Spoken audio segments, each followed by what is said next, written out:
Hare Krishna Manimekalai Mataji, screen தெரியுதுங்களா? தெரியுது Mataji. Okay, thank you. Okay Mataji. Hare Krishna. Thank you Mataji. Hare Krishna. Hare Krishna devotees எல்லாருக்கும் வணக்கங்கள். நம்ம இன்னைக்கு பகவத்கீதை 18 days கோர்ஸ் லெவல் 1ல இருக்கோம். அதுல நம்ம நேற்றுக்கு சாப்டர் 2 பார்த்தோம், அத்தியாயம் 2 பார்த்தோம். இப்போ நம்ம அத்தியாயம் 3 பார்க்க போறோம். கர்ம யோகம் அப்படின்றத பத்தி நம்ம பார்க்க போறோம். செயலின் யோகம். கர்மம் அப்படின்றது நம்ம செய்யற செயல்கள். நம்ம எல்லாருமே தினப்படி நிறைய செயல்கள்ல ஈடுபடுறோம் இல்லைங்களா? காலையில இருந்து இரவு வரைக்கும் நிறைய செயல்கள் ஈடுபடுறோம். அப்ப அந்த செயல்கள், ஏன்னா செயல்கள் தான் வந்து நம்மள பந்தத்தில் கொண்டு போய் சேர்க்கும். அதாவது நம்ம இப்போ ஒரு செயல் செய்யறோம், நன்மையான ஒரு செயல் செய்யறோம், நல்லது செய்யறோம் அப்படின்னா நமக்கு நன்மை கிடைக்கும், புண்ணிய கர்மம் கிடைக்கும். அதே நம்ம பாபம் செஞ்சோம் அப்படின்னா அதுக்கான தண்டனைக்கான பலன் நம்மளுக்கு கிடைக்கும். சரிங்களா? அப்போ எந்த ஒரு செயலுக்குமே நமக்கு ஒரு பிரதிபலன் உண்டு. அப்ப அந்த கர்மம் எப்படிப்பட்டதா நம்ம செய்யணும் அப்படின்றத நம்ம தெரிஞ்சுக்கணும் இல்லைங்களா? அதே மாதிரி என்ன மாதிரி கர்மங்கள் செஞ்சால் நமக்கு பாபமும் வராம புண்ணியமும் வராம நம்ம பகவானை அடைய முடியும் அப்படின்றதையும் நம்ம தெரிஞ்சுக்கணும். எதனால நமக்கு பாபமும் வேண்டாம் புண்ணியமும் வேண்டாம்? பாபம் வேண்டாம், சரி, புண்ணியமும் ஏன் வேண்டாம் அப்படின்னா, நம்ம வந்து பாபம் புண்ணியம் இது ரெண்டும் இருக்கிற வரைக்கும் இந்த ஜட உலகத்தில் தான் நம்மளோட வாழ்க்கை வந்து இந்த சுழற்சி, அதாவது பிறப்பிறப்புன்ற சுழற்சியிலே இருந்துகிட்டே இருக்கும். அதே நம்ம இந்த இரண்டு விஷயங்களும், அதாவது புண்ணிய பலன் பாப பலன் இது ரெண்டும் இல்லாத சமயத்தில் தான் நம்மளால என்ன பண்ண முடியும்? நம்மளோட பகவானோட லோகத்தை நம்மளால அடைய முடியும், பகவானோட அபோட நம்மளால அடைய முடியும். சரிங்களா? அங்க இந்த பிறப்பு இறப்பு அப்படின்ற அந்த சுழற்சி இருக்காது. அப்புறம் கஷ்டங்கள் இருக்கவே இருக்காது. இங்க வந்து நன்மை தீமைகள்லாம் இருக்கு இல்லைங்களா? அங்க கஷ்டங்கள் இருக்காது. பகவானோட அரவணைப்புல ஒரு குழந்தை தன்னோட பெற்றோர்கள் கிட்ட எவ்வளவு பத்திரமா இருக்குமோ அந்த மாதிரி நம்மளும் வந்து இருப்போம். ஏன்னா சோல் நித்தியமானது, அதுக்கு அழிவே கிடையாது. அப்படிப்பட்ட சோல் வந்து இந்த ஜட உலகத்துல கர்மத்தின் மூலியமா பந்தப்படுது. அப்போ அந்த கர்மம் எப்படி இருக்கணும், செயல், நம்மளோட செயல் ஒரு நாளும் நம்ம செய்யற தினப்படி செயல் எப்படி இருக்கணும் அப்படின்றத பத்தி நம்ம அவசியம் தெரிஞ்சுக்கணும் இல்லைங்களா? அதனால பகவான் வந்து பகவத்கீதையில மொத்தம் 18 சாப்டர்கள், அதுல ஃபர்ஸ்ட் 6 அத்தியாயங்கள் கர்மயோகம் பத்தி நம்ம தெரிஞ்சுப்போம். சரிங்களா? அப்போ இன்னைக்கு நம்ம கர்மயோகம் பத்தி பார்க்க போறோம். செயலின் யோகம். யோகம் அப்படின்னா என்ன? நம்ம ஆத்மாவை பகவானோட கனெக்ட் பண்றது, பரமாத்மாவோட கனெக்ட் பண்ற சாதனம். சரிங்களா? நம்ம செயல்கள் மூலியமா பகவானோட பந்தப்படுறோம் அப்படின்னும் போது அது கர்ம யோகாவா நம்ம பார்க்கிறோம். சரி, கர்ம யோகம் அப்படின்றது நம்ம பொதுவா எப்படி அப்படின்னு பார்த்தோம்னா, ஃபர்ஸ்ட் வந்து அது ஒரு லேடர் மாதிரி, ஏணிப்படி மாதிரி நம்ம வந்து பார்க்கலாம். ஃபர்ஸ்ட் வந்து கர்மீஸ் அப்படின்றது சொல்லுவாங்க. கர்மீஸ் அப்படின்றவங்க எப்படி இருப்பாங்க அப்படின்னு பாத்தீங்கன்னா, எந்த விதமான நம்பிக்கையும் இருக்காது, சாஸ்திரத்துல நம்பிக்கை இருக்காது, பகவான் ஒருத்தவங்க இருக்காங்க அப்படின்றதுலயும் அவங்களுக்கு நம்பிக்கை இருக்காது. அவங்களோட வாழ்க்கை எப்படி இருக்கும்னு பாத்தீங்கன்னா, நல்லா சாப்பிடணும், நல்லா உறங்கணும், அப்புறம் இனவிருத்தி ஏற்படுத்திக்கணும், அதுக்கப்புறம் வந்து அவங்கள பாதுகாப்போட அவங்கள வச்சுக்கணும். இந்த ஒரு 4 விஷயத்துல தான் அவங்களோட முழுமையான ஈடுபாடா இருக்கும். சரிங்களா? அதாவது நல்லா சாப்பிடணும், தூங்கணும், அதுக்கப்புறம் இனவிருத்தி, அதுக்கப்புறம் வந்து நல்ல பாதுகாப்போட தன்னை அவங்க பார்த்துப்பாங்க. இந்த மாதிரி ஒரு வாழ்க்கை முறை அவங்களோடது இருக்கும்.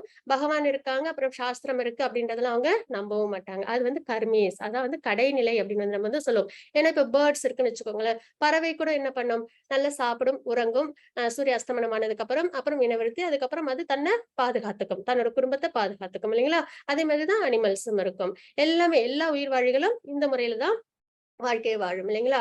அப்போ இதுல இருந்து கொஞ்சம் அதுக்கு மேல என்ன அப்படின்னு பார்த்தோம்னா கர்மகாண்டா அப்படின்னு வந்து சொல்லுவாங்க. அவங்க எப்படி இருப்பாங்க அப்படின்னு பார்த்தோம்னா, வேதத்தை பத்தி அவங்களுக்கு ஒரு அபிப்பிராயம் இருக்கும்.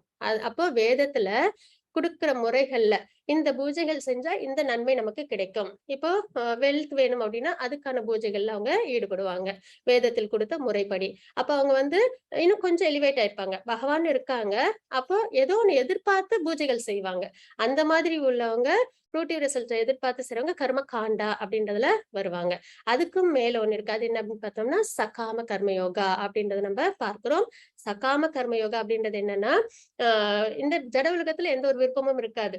வெல்த் வெல்த்துக்கு ஆசைப்பட மாட்டாங்க, வேற எந்த விஷயமும் அவ்வளவா நாட்டம் இருக்காது. ஆனாலும் வந்து முழுமையா பகவானுக்கான செயல்கள்ல ஈடுபடுவாங்கனாலும் அதுலயும் கொஞ்சம் சிரமம் இருக்கும். கொஞ்சம் கொஞ்சம் ஆசைகள் இருக்கும். இப்ப வந்து ஒரு குலோப் ஜாமுன் சாப்பிடணும்னு ஒரு ஆசை இருக்கு, இல்ல ஏதோ ஒரு ஸ்வீட் சாப்பிடணும்னு ஒரு ஆசை இருக்கு. தனக்கு அந்த ஆசை இருக்கும். அந்த ஆசையை நிறைவேற்றிக்கிறதுக்காக என்ன பண்ணுவாங்கன்னா பகவானுக்கு ஆஃபர் பண்ணிட்டு அதை எடுத்துப்பாங்க. அப்போ பகவானுக்கு ஆஃபர் பண்ணதுக்கு அப்புறம் அது பிரசாதமா மாறிடும். ஆனா தன்னோட ஆசையை அதுல நிறைவேற்றிப்பாங்க. அப்ப இந்த மெட்டீரியல் டிசைர் இருக்கும். ஆனா அத பகவானுக்கு அர்ப்பணம் பண்ணி அத அவங்க தன்னோட ஆசைகளை நிறைவேற்றிப்பாங்க. அது வந்து சகாம கர்ம யோகம் அப்படின்னு சொல்லுவோம். அதுக்கப்புறம் நிஷ்காம கர்ம யோகம். அதுதான் இருக்கலே உயர்ந்தது. கர்ம யோகத்திலே நம்ம செய்யற செயல்களே உயர்ந்த நிலைன்றது நிஷ்காம கர்ம யோகம். அதுனா நாலேஜ் இருக்கும், அதுல டிட்டாச்மெண்ட் இருக்கும். எதுல வந்து டிட்டாச்மெண்ட் இருக்கும்னு பார்த்தோம்னா இந்த மெட்டீரியல் ஜட உலகம் இருக்கு இல்லைங்களா, இதுல உள்ள பந்தத்துல டிட்டாச்சா இருப்பாங்க. அதுல ஒரு பற்றுதல் இல்லாம இருப்பாங்க. அதே மாதிரி நாலேஜ் இருக்கும். நம்ம வந்து ஆத்மா, நம்ம ஆத்மா அழியாதது, அதுக்கு தேவையான விஷயம் தான் நம்ம பார்க்கணும். அழியக்கூடிய எவ்வளவு சம்பாதிச்சாலும், எவ்வளவு நம்ம வாழ்க்கையில பிரயத்தனப்பட்டு அடைஞ்சாலும் அது எல்லாமே இறக்கும் சமயத்துல நம்ம விட்டுட்டு போயிடுவோம் இல்லைங்களா.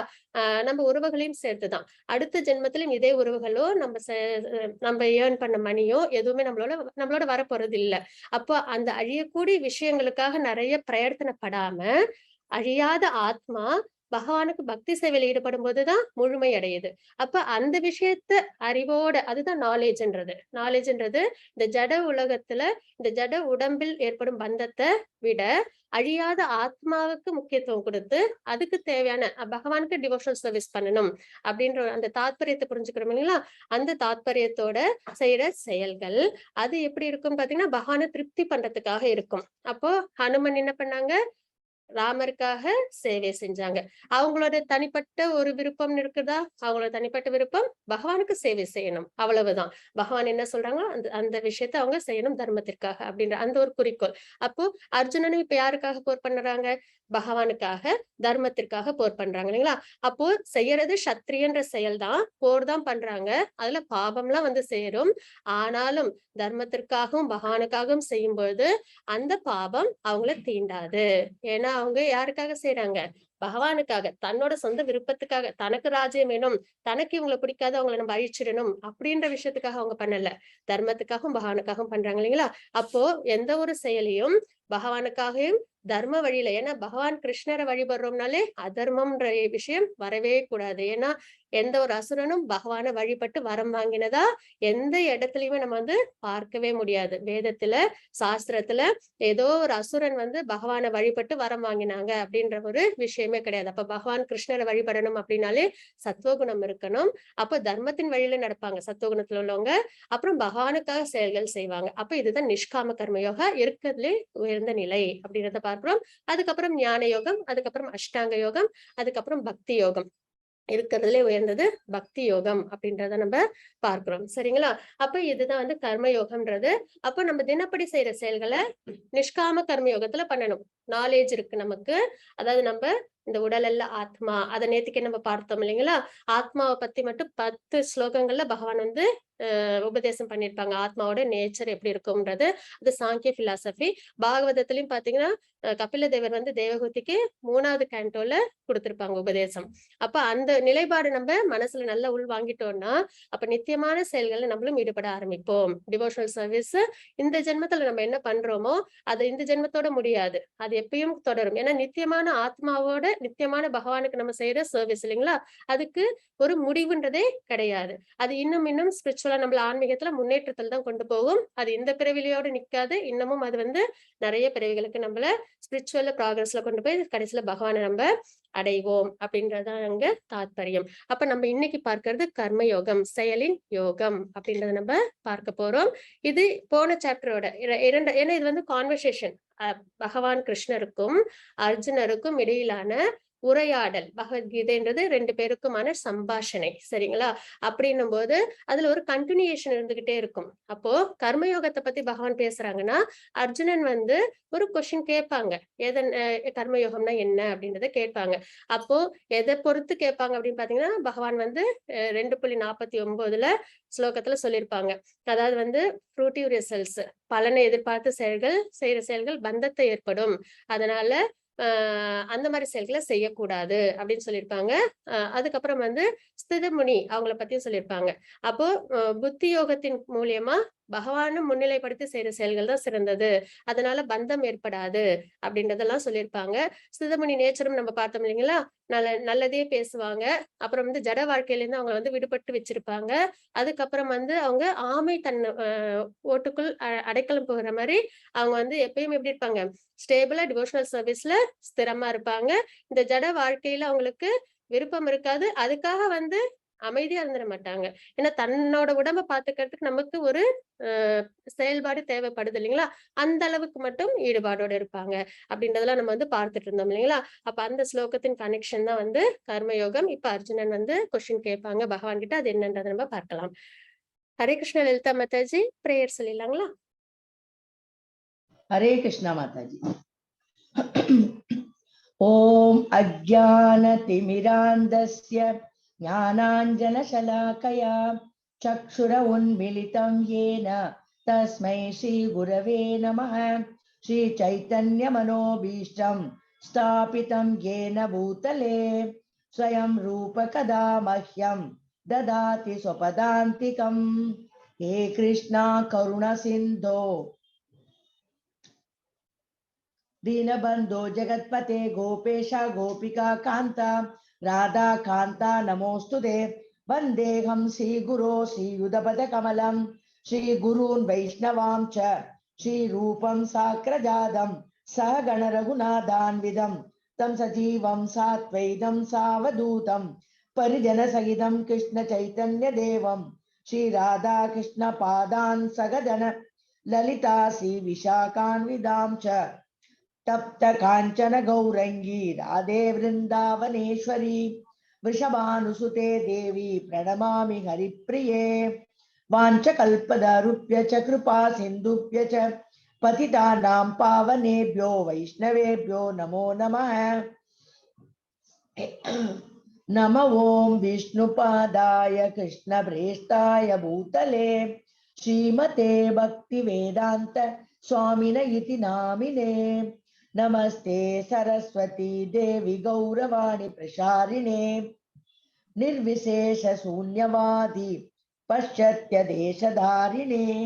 जय श्री कृष्ण चैतन्य प्रभु नित्यानंदा श्री अद्वैत गदाधरा श्रीवासादि गौर भक्त वृंदा। हरे कृष्ण कृष्ण कृष्ण हरे हरे हरे राम राम राम हरे हरे। हरे कृष्ण कृष्ण कृष्ण हरे हरे हरे राम राम राम हरे हरे। हरे कृष्ण कृष्ण कृष्ण हरे हरे हरे राम राम हरे हरे। ओम नमो भगवते वासुदेवाय। हरे कृष्ण माता जी। ஹரே கிருஷ்ண மாதாஜி, தேங்க்யூ மாதாஜி. ஹரே கிருஷ்ணா. ஹரே கிருஷ்ண டிவோட்டீஸ், இன்னைக்கு நம்ம பார்க்க போறது அத்தியாயம் 3. அதுக்கு முன்னாடி அத்தியாயம் 2 சுருக்கம் என்ன அப்படின்றத பார்த்தலாம். அர்ஜுனர் வந்து 5 விஷயத்துக்காக போர் பண்ண விருப்பம் இல்லை அப்படின்றத சொல்லியிருந்தாங்க. இரக்க குணம், ஏன்னா அர்ஜுனருக்கு என்ன நிலை, சத்துவ குணத்துல அவங்க இருக்காங்க இல்லைங்களா? அப்ப இரக்க குணம், அதுக்காக அவங்க வந்து அதாவது இந்த போர்ல எல்லாரும் அழிஞ்சிடுவாங்களே அப்படின்னு சொல்லி அவங்க போர் பண்ண மாட்டேன், சேதம் ஏற்படுமேன்னு சொல்லியிருந்தாங்க. அதுக்கு பகவான் வந்து 2.11 to 30 இந்த இவ்வளவு ஸ்லோகங்களும் ஆத்மாவை பத்தின உபதேசம் அவங்க பண்ணிருப்பாங்க. நான் உடல் அல்ல, ஆத்மா அப்படின்றத நம்ம வந்து தெரிஞ்சிருப்போம். அதுக்கப்புறம் இன்பமின்மை, போர் செய்யறதுனால எந்த இன்பமும் கிடைக்காது, கஷ்டமே வந்து சேருமே அப்படின்றத அர்ஜுனன் வந்து ஃபர்ஸ்ட் சாப்டர்ல சொல்லியிருப்பாங்க. அதுக்கு பகவான் வந்து போர்ல வெற்றி பெற்றால் ராஜ்யம் கிடைக்கும், அது வந்து இறந்தால் சொர்க்கம் கிடைக்கும், அதனால எப்படி இருந்தாலும் இன்பம் உண்டு அப்படின்றத அர்ஜுனருக்கு சொல்லியிருப்பாங்க. அப்புறம் பாப செயலாச்சு அப்படின்றத அர்ஜுனர் சொல்லியிருப்பாங்க. பக்தி செயல்பாடு பாபம் இல்லை. எதனால அர்ஜுனர் வந்து தன்னோட விருப்பத்திற்காக போர் பண்ணல, பகவானோட விருப்பத்திற்காகவும் தர்மத்துக்காகவும் போர் பண்றாங்க இல்லைங்களா? அப்ப அது பக்தி செயல்பாடா வருது. அப்ப பக்தி செயல்பாடு பாவம் இல்லை அப்படின்றத நம்ம இங்க பார்க்கிறோம். அப்புறம் குடும்ப பாரம்பரியம் அது நசிந்திடும் அப்படின்னு வர்ண சங்கரத்தை தடுக்க ஒரு முன்மாதிரியாக இருங்கள் அப்படின்றத குறிப்பிட்டிருப்பாங்க. இருமனம், இன்டெசிஷன்ல, அதாவது எது சரி தப்புன்னு தெரியாத நிலையில உறுதியுடன் ஆண்டவருக்கு சேவை செய்யுங்கள். சாஸ்திரத்துல என்ன கொடுத்திருக்காங்களோ அதை நம்ம ஃபாலோ பண்ணணும். சாஸ்திரம்ன்றது பகவத்கீதை பாகவதம்லாம் தான். அப்ப பகவத்கீதையில பகவான் என்ன உபதேசம் கொடுத்திருக்காங்களோ அதை நம்ம உறுதியோட ஃபாலோ பண்ணோம் அப்படின்னாலே நம்ம சரியான பாதையில தான் நம்ம போவோம். அதுவும் சரியான பரம்பரையில இருந்து நம்ம என்ன பண்ணணும், அதை நம்ம தெரிஞ்சுக்கணும் அப்படின்றதா ரொம்பவே முக்கியமான ஒரு விஷயம். இன்னைக்கு நம்ம பார்க்க போறது அத்தியாயம் 3. அதுல என்னென்ன இருக்கு அப்படின்னு பார்த்தோம்னா, துரத்தல் அல்லது செயல், கர்மயோகம் பத்தி நம்ம பார்க்க போறோம். அப்ப செயலை துரத்தல் நல்லதா, செயல் புரிவது நல்லதா அப்படின்றது அர்ஜுனர் கொஸ்டின் கேட்டிருப்பாங்க. ஏக்கம் வத அப்படின்ற ஸ்லோகத்தின் மூலியமாக நிஷ்காம கர்ம யோகம், ஞான யோகம், அதாவது நிஷ்காம கர்மயோகம் தான் இருக்கலே சிறந்தது அப்படின்றத 3.3 இருந்து 3.9 வரைக்கும் நியத்தம் குரு கர்ம அப்படின்ற ஸ்லோகத்தின் மூலியமாக. நிஷ்காம கர்ம யோகம் அப்படின்றதுனா என்ன, பகவானுக்காக செய்யற செயல்கள், அதாவது தன்னோட சொந்த விருப்பத்திற்காக இல்லாம பகவானுக்காக செய்யற செயல்கள் நிஷ்காம கர்மயோகம். அதுக்கு எக்ஸாம்பிளா நம்ம நிறைய டிவோட்டிஸ நம்ம பார்க்கலாம். அதுல முக்கியமா நம்ம பார்க்கிறது ஹனுமனையும் அர்ஜுனரையும் நம்ம பார்க்கிறோம். அப்புறம் கர்ம காண்டம், கர்மயோகம். இப்ப நிஷ்காம கர்மயோகம், அதாவது பகவானுக்காக செயல்கள் புரியணும் அப்படின்றது எடுத்த உடனே நம்மளுக்கு ரொம்பவே ஒரு சிரமம் இருக்கும் இல்லைங்களா? ஏன்னா ஃபர்ஸ்ட் நம்மளுக்கு பகவானை பத்தி ஒரு புரிதல் ஏற்படணும், அப்புறம் நம்மளுக்கு ஆன்மீகத்துல ஒரு புரிதல் ஏற்படணும். அப்பதான் அதை நம்மளால ஈஸியா அண்டர்ஸ்டாண்ட் பண்ண முடியும். அதுக்குதான் பகவத்கீதை நம்ம ஆழ்ந்து படிக்கணும். இப்ப நீங்க எல்லாரும் லெவல் 1ல இருக்கீங்க. இப்ப நம்ம ஒரு சில கருத்துக்களை தான் நம்ம பரிமாறிக்கிறோம். அதே நீங்க வந்து லெவல் 2 லெவல் 3ல போனீங்கன்னா ஒரு ஸ்லோகத்தை பத்தியும் உங்களுக்கு இன்னுமே ஆழ்ந்த கருத்துக்களை டிவோட்டிஸ் வந்து உங்களுக்கு எடுத்து கொடுப்பாங்க. அப்ப நிஷ்காம கர்ம யோகத்தினால விளைவுகள் என்ன அப்படின்றது நம்மளுக்கு ரொம்பவே சிறந்த முறையில புரியும். பகவானுக்கு பக்தி சேவை செய்யறதா இருக்கலே சிறந்ததுன்றது நம்ம எடுத்துக்க முடியும். அப்போ எடுத்த உடனே அந்த நிலை வராது. அப்போ கர்ம காண்டம் அது வந்து சிறந்தது அப்படின்றத நம்ம பார்க்கிறோம். சரிங்களா? அதாவது கர்ம யோகம் அது அது அது வந்து 3.10 to 3.16 வரைக்கும் பிரவருத்தி பிரவருத்திதம் சக்கரம் அப்படின்ற ஸ்லோகத்தின் மூலியமாக. அப்புறம் எடுத்துக்காட்டாக வழி நடத்துங்கள், அது 3.17 to 3.35 வரைக்கும் யத்ய தாசரதி ஸ்ரேஷ்ட அப்படின்ற ஸ்லோகத்தின் மூலியமாக. அதுக்கப்புறம் மிகப்பெரிய எதிரி அப்படின்றது என்ன அப்படின்றத பகவான் நமக்கு சொல்லியிருப்பாங்க. 3.36 to 43 வரைக்கும் இக வைரினம். நேத்திக்கும் நம்ம பார்த்தோம் இல்லைங்களா, எதனால நம்ம வந்து வீழ்ச்சி அடைகிறோம் அப்படின்றத நம்ம பார்த்தோம். பகவான் வந்து குறிப்பிட்டிருப்பாங்க, புலன் பொருட்கள், நம்ம நிறைய விஷயங்கள் நம்ம பார்க்கிறோம் இல்லைங்களா? அப்ப அதை பார்க்கும்போது நம்மளுக்கு அதுல ஒரு ஆசை ஏற்படும், ஈடுபாடு ஏற்படும் இல்லைங்களா? அந்த காமம் அது வந்து அப்ப புலன் பொருட்கள் தான் பேஸ். அப்ப அது வந்து நம்ம நல்லதா இருந்தது அப்படின்னா நல்ல விஷயம். அது தப்புன்னு தெரிஞ்சுன்னா ஆரம்பத்திலே அதை நம்ம என்ன பண்ணிடணும், அவாய்ட் பண்ணிடணும். இப்ப கொரோனா இருக்கு அப்படின்னா நம்ம அந்த இருக்கிறவங்க கிட்ட நம்ம போக மாட்டோம் இல்லைங்களா? நம்மள கொஞ்சம் சேஃப் கார்ட் பண்ணிப்போம். இப்ப வெளியில போறோம்னா நம்மள கொஞ்சம் சேஃப் கார்ட் பண்ணிக்கிறோம் இல்லைங்களா? அந்த அளவுக்கு பாபமான செயல்கள், நல்ல ஆசை இல்ல அப்படின்றது தெரிஞ்சு போச்சு அப்படின்னா அதை நம்ம என்ன பண்ணிடணும், ஆரம்பத்திலேயே அதை நம்ம விட்டுடணும். அதுல நம்ம பற்றுதலை வளர்த்துக்கிட்டோம் அப்படின்னா அது கிடைக்கல அப்படின்னா கோபம் வரும். கோபம் வந்தா மதிமயக்கம், அதுக்கப்புறம் வந்து அறிவிழப்பு, இதெல்லாம் வந்து கடைசியில நம்ம என்ன பண்ணிடுவோம், வீழ்ச்சி அடைஞ்சிருவோம். நம்ம பாப செயல்களை ஈடுபட்டுடுவோம். அதுதான் ரொம்பவே முக்கியமா நம்ம எந்த இடத்துல இருக்கணும், புலன் பொருட்கள்ல நம்ம ஜாக்கிரதையா இருக்கணும் அப்படின்றத நேத்திக்கு நம்ம செகண்ட் சாப்டர்ல தெரிஞ்சுக்கிட்டோம் இல்லைங்களா? அப்ப நம்ம அதுல ரொம்ப கவனமா இருக்கணும். அப்ப இங்க நம்ம இந்த சாப்டர்ல என்ன பார்க்கிறோம் பாத்தீங்கன்னா, மிகப்பெரிய எதிரி என்ன அப்படின்றத பகவான் சொல்லியிருப்பாங்க. அது என்னன்றதை நம்ம பார்க்கலாம். ஃபர்ஸ்ட் என்ன அப்படின்னு பாத்தீங்கன்னா, ஏக்கம் வத அப்படின்றத அர்ஜுனர் கேட்டிருப்பாங்க. ஏதாவது ஒண்ணு சொல்லுங்க, அதாவது செயல் புரியறது நல்லதா, செயல் புரியாம இருக்கிறது நல்லதா அப்படின்றத வந்து கேட்டிருப்பாங்க. அதுக்கு பகவான் வந்து நிறைய ஸ்லோகங்கள், இதுக்கு முன்னாடி 5 ஸ்லோகங்கள் முடிஞ்சிருக்கு. 6வது ஸ்லோகம் நம்ம என்ன அப்படின்றத பார்க்கலாம். ஹரே கிருஷ்ண லலிதா மாதாஜி. ஹரே கிருஷ்ணா. ஓம் ஸ்ரீ பரமாத்மனே நமः. அத த்ரிதீயோऽध्यायः.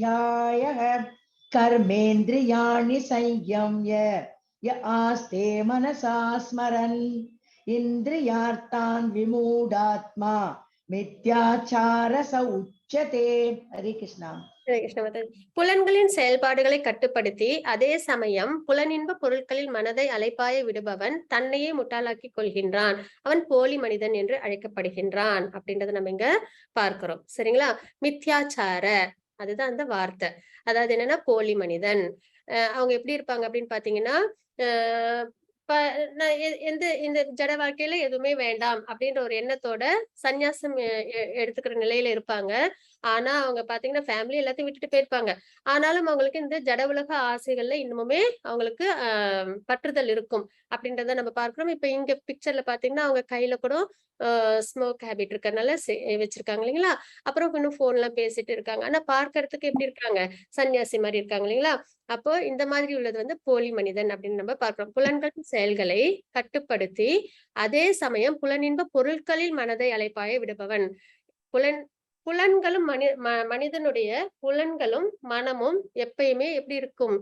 ஆக்டிவா இருக்கும், செயல்பட்டுக்கிட்டே இருக்கும். அது வந்து என்னைக்குமே வந்து அமைதியாவே இருக்காது. புலனும் மனிதனோட மனமும் எப்பயுமே ஆக்டிவாவே இருக்கும். சரிங்களா? அப்போ அது வந்து நம்ம சரியான பாதையில நம்ம அதை திசை திருப்பணும். அதுதான் இங்க நம்ம பார்க்கிறது.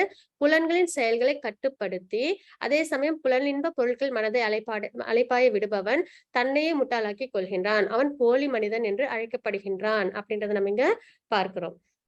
அதே சமயத்துல யார் வந்து சிறந்தவங்க அப்படின்னு பாத்தீங்கன்னா, மறுபுறம் ஒரு நேர்மையான நபர் செயலில் உள்ள புலன்களை மனதால் கட்டுப்படுத்த முயன்று பற்றுதல் இல்லாமல் கர்ம யோகத்தை கிருஷ்ண உணர்வில் தொடங்கினால் அவர் மிக உயர்ந்தவர். யார் உயர்ந்தவர் அப்படின்னு பார்த்தோம்னா, கிரகஸ்தர்களா இருந்தும் ஆனா வந்து தன்னோட புலன்களையும் மனதையும் பக்தி சேவையில ஈடுபடணும்.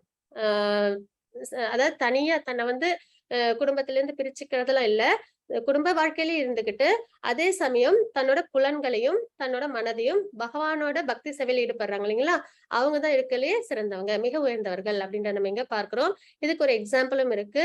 அதாவது பூரி ஜெகநாத் மந்திர்ல ரத யாத்திரா நடக்குது இல்லைங்களா, அப்ப பாத்தீங்கன்னா அங்க பூரி அங்க வந்து கிங் இருப்பாங்க, அரசர் இருப்பாங்க. அவங்க என்ன பண்ணுவாங்க அப்படின்னாங்கன்னா, ஒரு வருடமும் ரத யாத்திரை நடக்கும்போது அவங்க வந்து வீதியை வந்து பெருக்கி விடுவாங்க. அந்த அந்த சாஸ்திரம் அந்த பாரம்பரியம் உண்டு. அவங்க வந்து கிளீன் பண்ணதுக்கு அப்புறம் தான் தேர் வந்து நகரும். சரிங்களா? அவங்க கிங் தான். அவங்க வந்து எப்படி இருக்காங்க? கிரகஸ்தரா தான் இருக்காங்க. ஆனா அவங்களோட செயல் யாருக்காக இருக்கு? பகவானுக்காக இருக்கு இல்லைங்களா? அப்ப அந்த மாதிரி பகவானுக்காக செயல்படுறதா இருக்கலே சிறந்தது அப்படின்றத நம்ம இங்க பார்க்கிறோம். அப்ப முக்கியமா நம்ம என்ன பண்ணணும்? புலன்களையும் மனதையும் பக்தி சேவையில பகவானுக்காக ஈடுபடுத்துறதே சிறந்த விஷயம் அப்படின்றத நம்ம இங்க தெரிஞ்சுக்கிறோம். அதாவது 3.9 3.11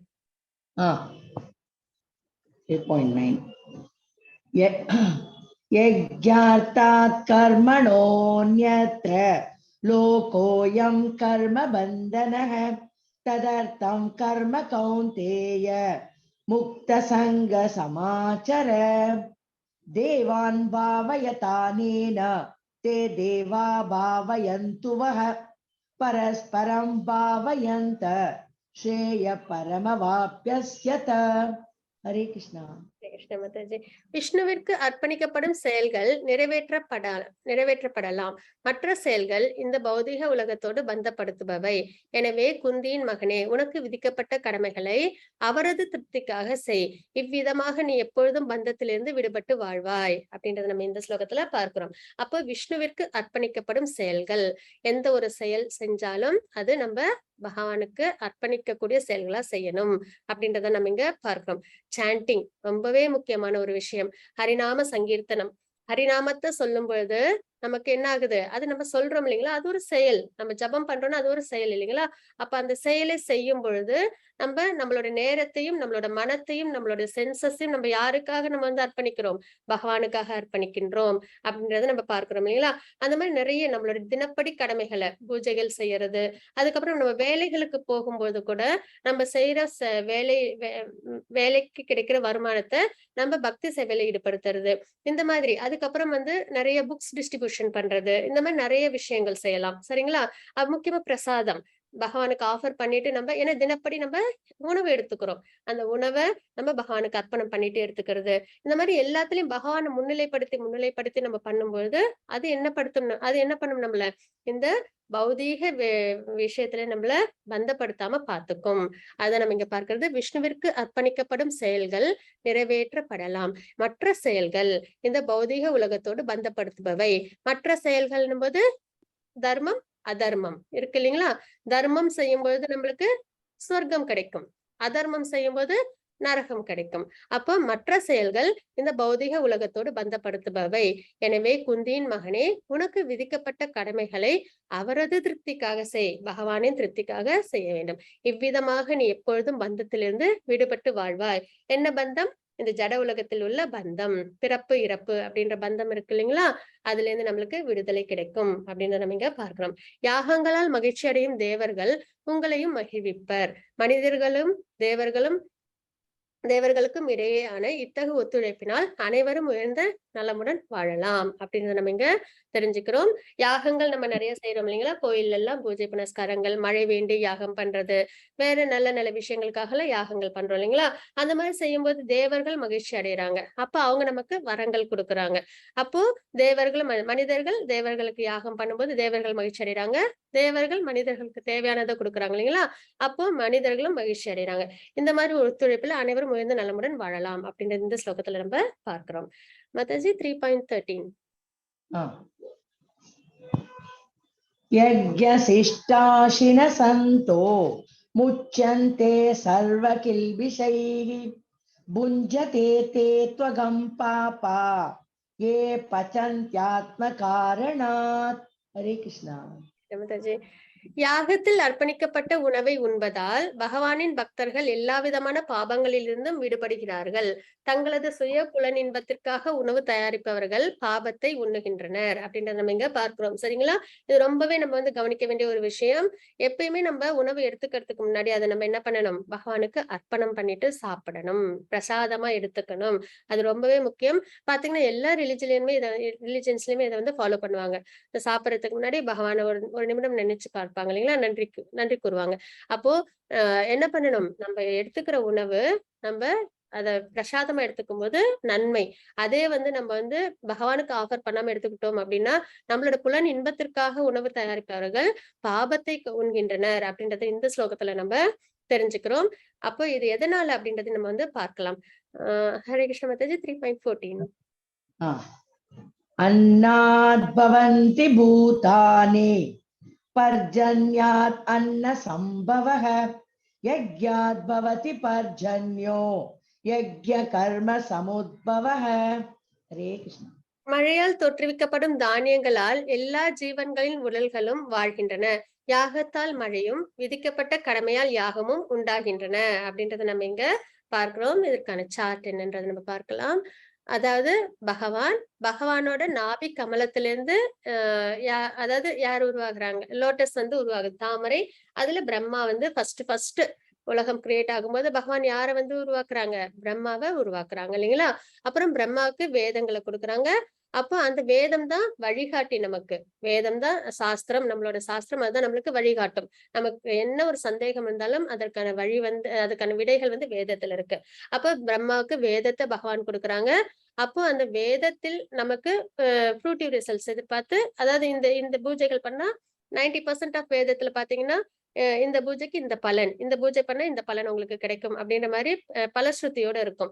அப்போ அந்தந்த பூஜைகளை நம்ம நமக்கு என்ன தேவையோ அந்தந்த பூஜைகளை நம்ம பண்றோம். அப்போ நம்மளோட கடமைகளை செய்யறோம் இல்லைங்களா? அதனால தேவர்கள் என்ன பண்றாங்க? அந்த யாகங்களை அவங்க வந்து ஏத்துக்கிட்டு மகிழ்ச்சி அடைகிறாங்க. அந்த மகிழ்ச்சியின் மூலியமா நமக்கு வளங்கள் கிடைக்குது, மழை கிடைக்குது, அதுல இருந்து நமக்கு தானியங்கள் கிடைக்குது, அந்த தானியத்துல இருந்து நமக்கு உணவு கிடைக்குது.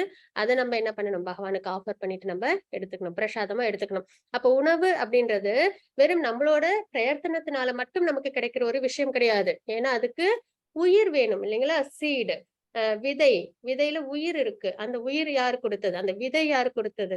அந்த செடி வளர்றதுக்கான மண் வளம், நீர் வளம், வெப்பம், சூரிய கதிர்கள்ல இருந்து வர வெப்பம், இதெல்லாம் யார் கொடுத்தது? இயற்கை.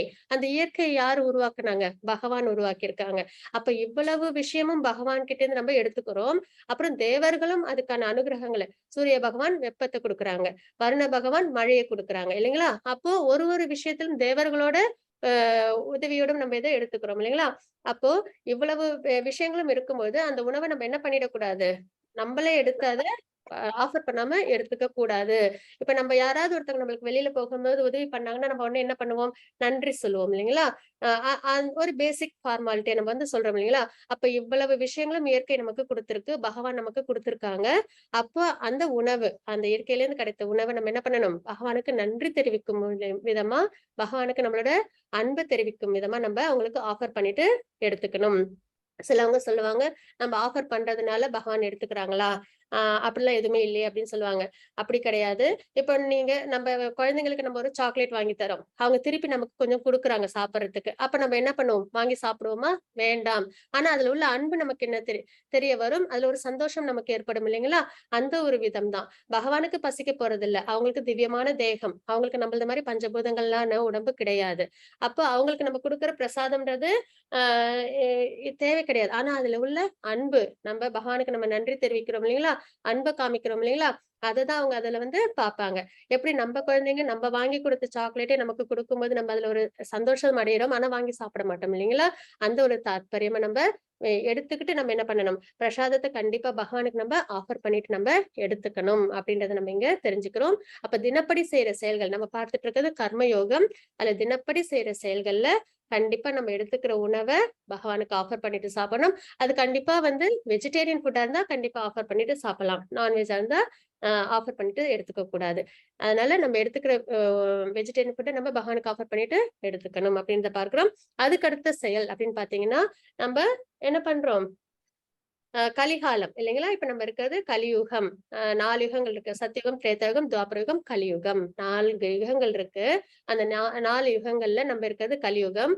ஒரு யுகத்துக்கும் ஒரு பிரிஸ்கிரைப் டியூட்டி உண்டு. பகவானுக்கு பக்தி சேவை செய்யற ஒரு விதம் உண்டு. சத்தியுகத்துல பாத்தீங்கன்னா மெடிடேஷன் பண்றது. சரிங்களா? த தவம் பண்றது.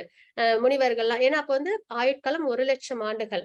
அதனால அவங்கலாம் என்ன பண்ணுவாங்க? காட்டுல போய் தவம் பண்ணுவாங்க. அந்த முறையில பகவான திருப்தி பண்ணணும். அதே திரேதா யுகத்துல யாகங்கள், யஜ்ஞங்கள்லாம் பண்ணணும். அதே துவாபர யுகத்துல அ அ டெம்பிள் வொர்ஷிப்ன்னு சொல்லுவாங்க. அதாவது கோயில் இதுல நடக்கிற மாரி வீட்லயும் வந்து நம்ம வந்து வழிபாடுகள் நடத்தணும் அப்படின்ற ஒரு முறை. அதே மாதிரி கலியுகத்துல என்னன்னு பாத்தீங்கன்னா ரொம்பவே சிம்பிள். ஏன்னா நமக்கு வந்து ஆயுட்காலம் 100 ஆண்டுகள் தான். அதுவும் இல்லாம நமக்குலாம் டிவோஷனல் சர்வீஸ்ல அந்த அளவுக்கு ஈடுபாடும் இருக்காது. அப்படின்ற ஒரு காரணத்தினால, நமக்கு குடுத்தது என்னன்னா ரொம்பவே ஈஸியான ஒரு விஷயம். ஹரிநாமத்த சொன்னாலே போதும். இருக்கும் இடத்துல ஹரிநாமத்த சொன்னா போதும். அப்படின்ற ஒரு பிரிஸ்கிரைபிலிட்டி நமக்கு குடுத்திருக்காங்க. இது நம்பளா யோசிச்சு சொல்றது கிடையாது. இதுதான் சாஸ்திரத்துல இருக்கு. கலியுகத்தின் தருமம் ஹரிநாம சங்கீர்த்தனம் அப்படின்றது நம்மளோட வேதத்துல, சாஸ்திரத்துல இருக்கு. அப்போ சைத்தன்ய மகாபிரபு அவங்க என்ன பண்ணிருக்காங்க? பகவானோட அவதாரமே அவங்க. அவங்க வந்து கலிகாலத்துல வழிகாட்டணும். ஏன்னா வந்து எல்லாரும் திசை தெரியாம இருப்போம். ஆன்மீகத்துல நாட்டம் இல்லாம இருப்போம். அப்ப அவங்களுக்கெல்லாம் வழிகாட்டணும் அப்படின்ற ஒரு விஷயத்துல என்ன பண்ணிருக்காங்க நமக்கு? ஹரிநாம சங்கீர்த்தனத்த குடுத்திருக்காங்க. மகாமந்திரத்த குடுத்திருக்காங்க. அப்போ சைத்தன்ய மகாபிரபு மட்டும் தனியா வந்தாங்கன்னா கிடையாது. அவங்க கூட நித்யானந்த பிரபு, அத்வைதாச்சாரியர், அப்புறம் கதாதர ஸ்ரீவாஸ். பஞ்ச தத்வா அப்படின்னு நம்ம வந்து சொல்லுவோம். இவங்க எல்லாரும் வந்து நாம சங்கீர்த்தனத்த குடுத்திருக்காங்க. அதனால நம்ம எப்பவுமே இந்த பஞ்சதத்வா மகாமந்திரத்த தினப்படி உச்சரிக்கணும். ஜெய் ஸ்ரீ கிருஷ்ண சைத்தன்ய பிரபு நித்யானந்த ஸ்ரீ அத்வைத கதாதர ஸ்ரீவாசதி கௌர பக்த விருந்த அப்படின்ற பஞ்சதத்வா மந்திரத்தை சொல்லிட்டு அதுக்கப்புறம் நம்ம என்ன பண்ணணும்? மகாமந்திரத்தை உச்சரிச்சுக்கிட்டே இருக்கணும். ஹரே கிருஷ்ண கிருஷ்ண கிருஷ்ண ஹரே ஹரே, ஹரே ராம ராம ராம ஹரே ஹரே. இத சொல்றதுனால என்ன ஆகும்? ஹரிநாமத்தை நம்ம உச்சரிக்கிறோம் இல்லைங்களா? மகாமந்திரம் இது. அப்போ இதை உச்சரிக்கும் போது இதுவும் ஒரு செயல். பகவானோட நம்மள சம்பந்தப்படுத்துது. அப்போ இதன் மூலியமும் நம்ம பகவானோட நம்மளால கனெக்ட் பண்ணிக்க முடியும். அதுவும் இல்லாம இது கலிகாலத்தோட பிரிஸ்கிரைப் டியூட்டியாவும் நம்ம பார்க்கிறோம். இதோட ரெஃபரன்ஸும் பாகவதத்துல 11th cantoல 5th chapterல 32 ஸ்லோகால இருக்கு அப்படின்றத நம்ம இங்க தெரிஞ்சுக்கிறோம். சோ நாம சங்கீர்த்தனம் மிகவும் சிறந்தது. அதை அவசியம் நம்ம செய்யணும். இதுக்கு முன்னாடி பார்த்தது நம்ம தினப்படி எடுத்துக்கிற உணவு பகவானுக்கு நிவேதனம் பண்ணிட்டு பிரசாதமா எடுத்துக்கணும் அப்படின்றத பார்க்கிறோம். அதுக்கப்புறம் நம்ம எந்நேரமும் ஹரிநாமத்தை நம்ம உச்சரிச்சுக்கிட்டே இருக்கணும் அப்படின்றது நம்ம இங்க தெரிஞ்சுக்கிறோம். நம்ம பார்த்துட்டு இருக்கிறது கர்ம யோகா செயலின் மூலியமா பகவானோட இப்படியே சம்பந்தப்படுறது அப்படின்றத பார்த்துட்டு இருக்கோம். ஜெய் ஸ்ரீ கிருஷ்ண சைத்தன்ய பிரபு நித்யானந்த ஸ்ரீ அத்வைத கதாதர ஸ்ரீவாசதி கௌர பக்த விருந்த ஹரே கிருஷ்ண கிருஷ்ண கிருஷ்ண ஹரே ஹரே, ஹரே ராம ராம ராம ஹரே ஹரே. அதுதான் மகாமந்திரம். இத தினப்படி நம்ம சொல்லணும். 108 முறை நம்ம வந்து ஹரே கிருஷ்ண மகாமந்திரத்தை சொல்லணும். அது ஒரு மாலை அப்படின்றது கணக்கு வரும். சரிங்களா? இதுதான் ஜப மாலை. இந்த ஜப மாலையை நம்ம இஸ்கான் டெம்பிள்லயும் நம்ம வாங்கிக்கலாம். நியர்பை இஸ்கான் டெம்பிள்ல வாங்கிக்கலாம். இல்லைன்னா கையிலயும் நம்ம கவுண்ட் பண்ணிக்கலாம். சரிங்களா? மாலை இருந்தா நமக்கு எண்ணிக்கையில மனம் போகாது. மாலை இல்லைன்னா எண்ணிக்கையிலயும் நம்ம மனம் வந்து போகும். அதனால மாலையா வச்சுக்கிறது நல்லது. அப்போ ஒரு மாலையில 108 மணிகள் இருக்கும். அந்த மணிகளை உபயோகப்படுத்தி நம்ம என்ன பண்ணணும்? ஹரே கிருஷ்ணா மகாமந்திரத்தை நம்ம நித்தியப்படி உச்சரிக்கணும். ஒரு ஒரு ரவுண்ட் அப்படின்றது, ஒரு மாலைன்றது 108 முறை உச்சரிக்கிறது அப்படின்றது கணக்குல வரும். இதே வந்து 16 முறை சொல்லணும் அப்படின்றது பிரிஸ்கிரைப்டு ரவுண்ட்ஸ். அதுக்கப்புறம் நம்மளால எவ்வளவு முடியுமோ அவ்வளவும் சொல்லிக்கிட்டே இருக்கலாம். ஹரே கிருஷ்ணா லலிதா மாதாஜி 3.21. படிக்கிறேன்.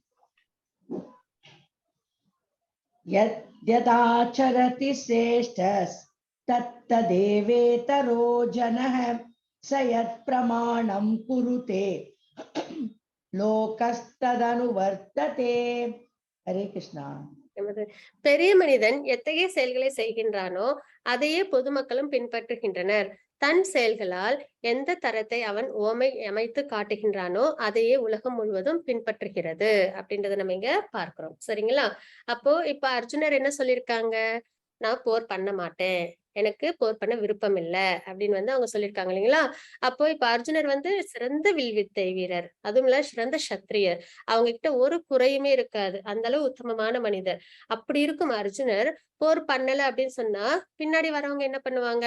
அர்ஜுனனே போர் பண்ணலன்னு சொல்லிட்டாங்க, நம்மளும் வந்து விலகிக்கலாம் அப்படின்னு சொல்லி அவங்களும் விலகிப்பாங்க இல்லைங்களா? அப்போ அந்த மாதிரி இருக்கக்கூடாது.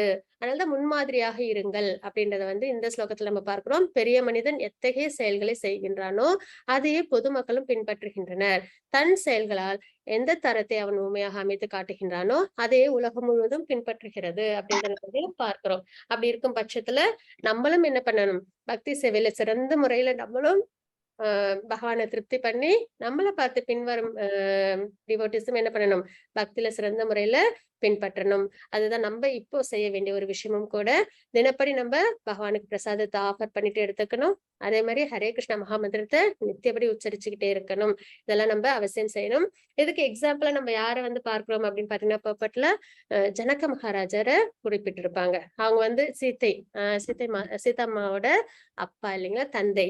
அவங்களும் அவங்களோட வாழ்க்கையிலயும் பாத்தீங்கன்னா அவங்க முன்மாதிரியா இருப்பாங்க. அதாவது வந்து ஒரு ஒரு ஒரு மனிதன் எப்படி இருக்கணும், ஒரு அரசன் எப்படி இருக்கணும், ஒரு தந்தை எப்படி இருக்கணும் அப்படின்றதுக்கெல்லாம் முன்மாதிரியா இருப்பாங்க. அதே மாதிரி பகவான் கிருஷ்ணர் அவங்களும் பாத்தீங்கன்னா ராமர் அவதாரத்துல இருக்கட்டும், எல்லா அவதாரத்திலும் பாத்தீங்கன்னா ஒரு நட்பிற்கு ஒரு உதாரணமா பார்த்தோம் அப்படின்னா, சுதாமாவுக்கும் கிருஷ்ணருக்குமான அந்த கதை எல்லாருக்கும் தெரியும் இல்லைங்களா? சுதாமா வந்து ரொம்ப ஏழ்மையான பிராமணரா இருப்பாங்க. ஆனா பகவானோட அவங்க வந்து குருகுலத்துல ஒண்ணா படிச்சிருப்பாங்க. அப்படின்ற பட்சத்துல அவங்க அந்த ஏழ்மையை போக்கிக்கிறதுக்காக அவங்க என்ன பண்ணுவாங்க? பகவானோட அரண்மனைக்கு போவாங்க, துவாரகாக்கு. அப்போ பகவான் என்ன பண்ணுவாங்க?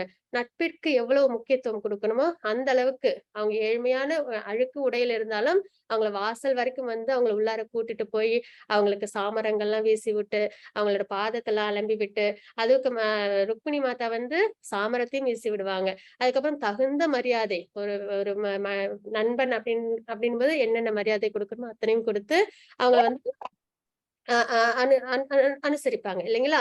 அப்போ முன்மாதிரியா ஒரு நட்பிற்கு எப்படி இலக்கணம், ஒரு எல்லா விஷயத்திலும் ராமர் அப்படின்போது மரியாதை புருஷோத்தமர். அப்ப எல்லாத்துக்குமே பகவான். ஆனா அவங்களுக்கு இந்த மாதிரிலாம் இது அவதாரம் எடுக்கணுமா, அவங்களுக்கு இதெல்லாம் கம்பல்சரினா கிடையாது. ஆனா எதற்காக பண்றாங்க?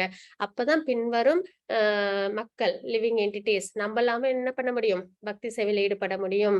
அப்புறம் வந்து நம்மளும் வந்து நல்ல விஷயங்கள்லாம் தெரிஞ்சுக்க முடியும் அப்படின்ற ஒரு விஷயத்துக்காக தான் நிறைய லீலைகள், நிறைய வந்து அவதாரங்கள்லாம் பகவான் எடுக்கிறாங்க இல்லைங்களா? அப்ப பெரிய மனிதன் எத்தகைய செயல்களை செய்கின்றானோ. அப்புறம் அதே மாதிரி சுதாமாவும் என்ன பண்ணுவாங்க? சுதாமாவை அழைச்சு அவங்களுக்கு எல்லா மரியாதைகளும் பகவான் வந்து கொடுப்பாங்க. நட்பிற்கு எவ்வளவு முக்கியத்துவம் கொடுக்கணுமோ அவ்வளவு. அதே மாதிரி சுதாமாவும் என்ன பண்ணுவாங்க? அதையும் நம்ம கவனிக்கணும். சரி, பகவான் தான் இவ்வளவு வந்து ஈஸியா நம்ம கூட மூவ் பண்றாங்களே கிருஷ்ணர் அப்படின்னு சொல்லிட்டு அவங்க கிட்ட போய் கேட்பாங்களே, எனக்கு இது வேணும் அது வேணும்னு கேட்க மாட்டாங்க இல்லைங்களா? பகவானோட அன்பை மட்டும் ஏத்துக்கிட்டு அவங்க வீட்டுக்கு வந்துருவாங்க. ஆனா பகவான் அவங்களுக்கு என்ன தேவையோ அதை புரிஞ்சு அவங்களுக்கு எல்லா விஷயத்தையுமே அவங்க செஞ்சு கொடுப்பாங்க இல்லைங்களா? அப்போ இந்த மாதிரி நம்ம நிறைய விஷயங்கள் தெரிஞ்சுக்கும் போது பகவானோட காருண்ய குணம் நமக்கு தெரிய வரும். அதே மாதிரி ஒரு பக்தரோட நிலைப்பாடு, சரி பகவான்கிட்ட நம்ம என்ன வேணாலும் வாங்கிக்கலாம் அப்படின்ற ஒரு எண்ணம் இல்லாம அவங்களோட அன்பு பரிமாற்றம் மட்டும்தான் இருக்கும். ஆனா இவங்களுக்கு என்ன தேவையோ அதெல்லாம் பகவானும் கொடுப்பாங்க, அவங்களுக்கு அன்பையும் வந்து பக்தர்கள் கொடுப்பாங்க இல்லைங்களா? இந்த மாதிரி நிறைய விஷயங்கள் தெரியும் போது நமக்கு பகவான் ரொம்ப பரிட்சயமானவங்களா ஆவாங்க. பக்தி சேவையில நம்மளால ஈஸியா ஈடுபட முடியும். அப்போ இந்த மாதிரி நிறைய விஷயங்கள் நம்ம தெரிஞ்சுக்கிறோம். அப்ப இந்த ஸ்லோகத்துல நம்ம என்ன பார்க்கிறோம் பாத்தீங்கன்னா, பெரிய மனிதன் எத்தகைய செயல்களை செய்கின்றானோ அதே பொதுமக்களும் பின்பற்றுகின்றனர். தன் செயல்களால் எந்த தரத்தை அவன் அமைத்து காட்டுகின்றானோ அதே உலகம் முழுவதும் பின்பற்றுகிறது அப்படின்றத பார்க்கிறோம். மாதாஜி 3.36, 38. Okay. 36. Arjuna uvacha अत केन प्रयुक्तोऽयं पापं चरति पूरुषः अनिच्छन्नपि वाष्णेय बलादिव नियोजितः यज्ञशिष्टाशिनो यज्ञशिष्टाशिन सन्तो मुच्यन्ते सर्वकिल्बिषैः पञ्चते ते त्वकं पापा ये पचन्त्यात्मकारणात्. हरे कृष्णा. அர்ஜுனர் கூறினார். இப்போ அர்ஜுனர் வந்து பகவான்கிட்ட ஒரு கொஸ்டின் கேக்குறாங்க. என்னன்னு பார்க்கலாம். விஷ்ணு குலத்தவரே, விருப்பம் இல்லாவிட்டாலும் பலவந்தமாக ஈடுபடுத்தப்படுவது போல ஒருவன் பாப காரியங்களை செய்ய எதனால் தூண்டப்படுகின்றான் அப்படின்றத கேட்கிறாங்க. இப்ப நமக்குமே பாபம் செய்யணும்ன்ற விருப்பம் யாருக்குமே இருக்காது இல்லைங்களா? நம்ம எல்லாருமே ரொம்ப நல்ல நல்ல தர்ம காரியங்களில் ஈடுபடணும் அப்படின்ற ஆசைதான் எல்லாருக்குமே இருக்கும் இல்லைங்களா? அப்படின்னும் போது அர்ஜுனர் யாருக்காக கொஸ்டின் கேட்கிறாங்க? நம்மள மாதிரி உள்ள லிவிங் என்டிட்டிக்காக கேக்குறாங்க. என்ன கேக்குறாங்க? விருப்பம் இல்லாவிட்டாலும் பலவந்தமாக ஈடுபடுத்தப்படுவது போல ஒருவன் பாப காரியங்களை செய்ய எதனால் தூண்டப்படுகின்றான்? அதுக்கு பகவான் என்ன சொல்றாங்கன்றதை பார்க்கலாம். எவ்வாறு நெருப்பு புகையாலும் கண்ணாடி தூசியாலும் கருப்பையாலும் மறைக்கப்பட்டுள்ளதோ அவ்வாறே காமத்தின் பல்வேறு நிலைகளால் உயிர்வாழிகளும் மறைக்கப்படுகின்றனர். அப்ப காரணம் என்ன? ஆசை அப்படின்ற ஒரு விஷயத்தினால என்ன பண்றோம்? பலவந்தமா பாப செயல்ல ஈடுபடுறோம் அப்படின்றத நம்ம இங்க தெரிஞ்சுக்கிறோம். சரிங்களா? அப்போ அது என்னென்ன விதத்துல இருக்கு அப்படின்றதுதான் பகவான் இங்க சொல்றாங்க. நெருப்பு மேல உள்ள புகை மாதிரி. இப்போ இங்க நெருப்பு இருக்கு, அது மேல புகை இருக்கு. இப்போ அது வந்து நம்ம லேசா இப்படி கையாலேயோ இல்ல ஒரு இதால் தட்டணும்னா அது போயிடும் இல்லைங்களா? அப்போ அந்த மாதிரி ஒரு சிலரோட ஆசைகள் எப்படி இருக்கும் அப்படின்னு பாத்தீங்கன்னா, ரொம்ப ஈடுபாடு இருக்காது. வேண்டாம் அப்படின்னா விட்டுறலாம், அந்த அளவுல இருக்கும். அதே இன்னும் சிலவங்களோட ஆசை எப்படி இருக்கும் பாத்தீங்கன்னா, கண்ணாடி மேல உள்ள அழுக்கு மாதிரி. அது வந்து கொஞ்சம் பிரயத்தனப்படணும். இல்ல இது நமக்கு வேண்டாம், இது அதர்மம், இது பாபம், இதை நம்ம செய்யக்கூடாது அப்படின்றது திரும்ப திரும்ப அவங்க அதை வந்து அவங்க உரு போட்டு அதுல இருந்து அவங்க விலகி இருக்கணும். அந்த அளவுக்கு அவங்களுக்கு அந்த ஆசை மேல பற்றுதல் கொஞ்சம் அதிகப்படியா இருக்கும். அதே இன்னொரு நிலை எப்படின்னு பாத்தீங்கன்னா, கருவை முடிவுல கருப்பை போல அது ரொம்பவே ஸ்ட்ராங்கா இருக்கும் இல்லைங்களா? அந்த அளவுக்கு அது பாபமா இருந்தாலும் பரவாயில்ல, எப்படியாவது அதை நம்ம அடைஞ்சிடணும் அப்படின்ற ஒரு விஷயத்துல அவங்க இருப்பாங்க. இது வந்து மனிதர்களோட நிலை. மனிதர்கள் என்ன பண்ணுவாங்கன்னா, தவறு அப்படின்னு தெரிஞ்சதுன்னா வேண்டாம் அப்படின்றது விட்டுற அளவுக்கு அவங்களுக்கு நாலேஜ் இருக்கும் இல்லைங்களா? அந்த அளவுக்கு மனிதர்களோட கம்பேர் பண்ணுவாங்க. இந்த நெருப்பு புகையாலும் அப்படின்ற ஒரு விஷயத்த. அதே கண்ணாடி தூசியாலும்ன்றத விலங்குகள் அவங்களோட அந்த நிலையோட கம்பேர் பண்ணுவாங்க. அதே வந்து கருப்பை மூடி உள்ளதுன்றத மரம் செடி கொடிகள் அதோட கான்சியஸ்னஸோட சம்பந்தப்படுத்தி நம்ம ஓமையா பார்ப்போம். சரிங்களா? இதுதான் நம்ம வந்து பார்க்கிறது. அப்போ 3 விஷயங்கள். அப்போ மொத்தமா எதனால நம்ம வந்து பாபத்தை செய்யறோம்னா, காமம், ஆசை, அது ஒண்ணுதான் வேர். அதனாலதான் நம்ம செய்யறோம் அப்படின்றத பகவான் இங்க நமக்கு கொடுத்திருக்காங்க. மாதாஜி 3.42. இந்திரியாணி பராண்யாஹோத் இந்திரியேப்ய பரம் மனஹ மனசஸ்து பரா புத்திர் யோ புத்தே பரதஸ்து சஹா. ஹரி கிருஷ்ணா. செயலாற்றக்கூடிய புலன்கள் ஜட பொருள்களை விட உயர்ந்தவை. ஜட பொருள்கள் நேத்திக்கு பார்த்தோம் இல்லைங்களா? இதுதான் நம்மளுக்கு ஆசையை கொண்டு வரும், ஜட பொருள். அப்போ அந்த ஜட பொருளோட எது சம்பந்தப்படுது? புலன்கள். நல்ல பொருள் சாப்பிடணும், நல்ல நமக்கு பிடிச்ச மாதிரி கேட்கணும், நமக்கு பிடிச்ச மாதிரி பேசுறது, இந்த மாதிரிலாம் இருக்கு இல்லைங்களா? அப்போ புலன்கள், ஜட பொருளோட புலன்கள். அப்போ ஜட பொருளை விட உயர்ந்தது புலன்கள். மனம் புலன்களை விட உயர்ந்தது. புலன்களை விட எது உயர்ந்தது? மனம் தான் ஆசைப்படுது இல்லைங்களா? இது வேணும் அது வேணும்ன்றது ஆசைப்படுறது மனம்.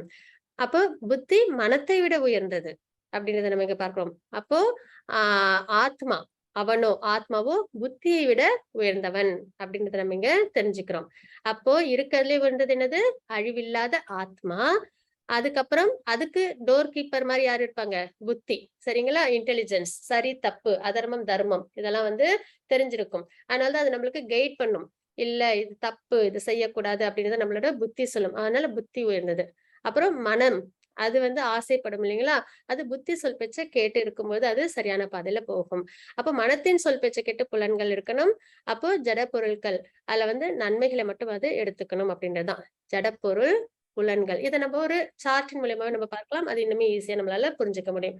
அதுக்கப்புறம் இது பாத்தீங்கன்னா உடல் சார்ந்த செயல்கள், மனத்திற்கு புலன்களுக்கு திருப்தி பண்ணக்கூடிய செயல்கள், அப்புறம் மனத்திற்கு திருப்தி பண்ணக்கூடிய செயல்கள், அறிவு சார்ந்த செயல்கள், அப்புறம் ஆன்மீக செயல்கள். இந்த மாதிரி செயல்களை நம்ம பிரிச்சிருக்கோம். அதுல நம்மளுக்கு எது உயர்ந்தது அப்படின்னு பாத்தீங்கன்னா ஆன்மீகத்திற்கான செயல்கள் தான் இருக்கலே உயர்ந்தது அப்படின்றத நம்ம இங்க பார்க்கிறோம். நம்ம பார்த்துட்டு இருக்கிறது கர்மயோகம் செயல்கள் அப்படின்னும் போது ஆன்மீக செயல்கள் தான் இருக்கலே சிறந்தது. அப்போ என்னென்ன செயல்கள் இருக்கு?